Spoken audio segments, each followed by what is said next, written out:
Pull! Oh! Ya!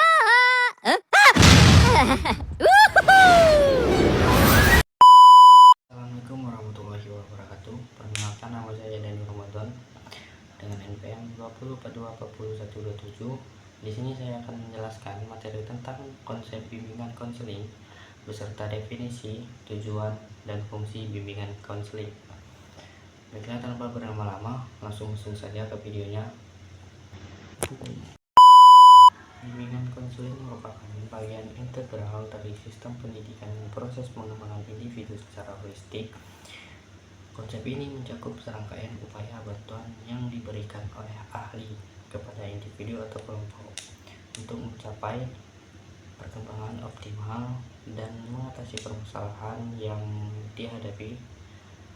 Definisi bimbingan konseling secara etimologis: bimbingan dan konseling memiliki pengertian yang berbeda, namun dalam praktiknya seringkali dipahami sebagai satu kesatuan yang saling melengkapi.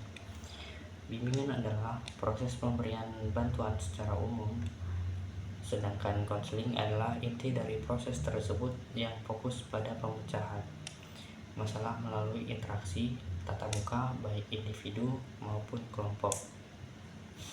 Beberapa pandangan menyatakan bimbingan sebagai pendidikan dan konseling sebagai psikoterapi, khususnya bagi individu dengan masalah serius. Secara umum, bimbingan konseling didefinisikan sebagai serangkaian kegiatan yang berpusat pada memberikan bantuan oleh seorang ahli. Konseling melalui tatap muka baik secara individu maupun kelompok, untuk memberikan pengetahuan dalam mengatasi permasalahan yang dialami. Konseling secara berkala dan sistematis membantu klien memahami diri sendiri terkait masalah yang terjadi, dengan tujuan klien dapat mencapai pemahaman diri untuk menghadapi masa depan.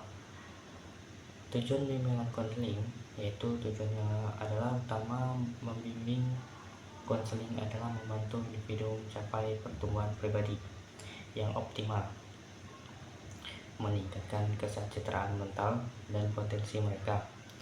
Lebih lanjut, bimbingan konseling bertujuan untuk membantu individu mencapai kebahagiaan hidup pribadi, mewujudkan kehidupan yang produktif dan efektif dalam masyarakat. Fungsi bimbingan konseling ini berpusat pada pengembangan perilaku positif siswa dengan harapan mereka memiliki karakter dan kepribadian yang baik. Selain itu, bimbingan konseling ini juga berfungsi untuk mengidentifikasi dan mengatasi masalah belajar, penyesuaian diri, pemilihan jurusan atau rencana karir yang masih tergolong normal, mengembangkan dan membentuk kepribadian peserta didik secara menyeluruh. Ruang lingkup bimbingan konseling ini adalah mencakup berbagai aspek kehidupan individu. Bimbingan dan konseling harus mencakup seluruh aspek pertumbuhan dan perkembangan siswa, baik jasmania, mental, sosial maupun emosional, karena manusia dipandang secara holistik.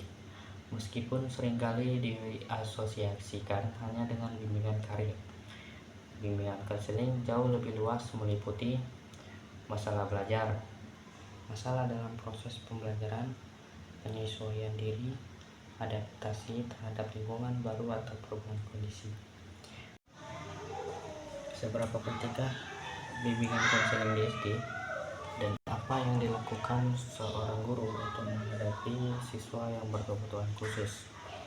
Jawabannya ya sangat penting, karena berperan langsung dalam membantu perkembangan peserta didik, bukan hanya di akademik tetapi juga sosial dan pribadi emosional.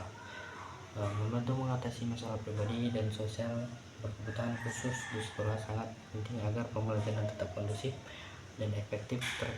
Strateginya yaitu menggunakan pendekatan individu, mengidentifikasi karakteristik agar sesuai dengan metode pembelajaran.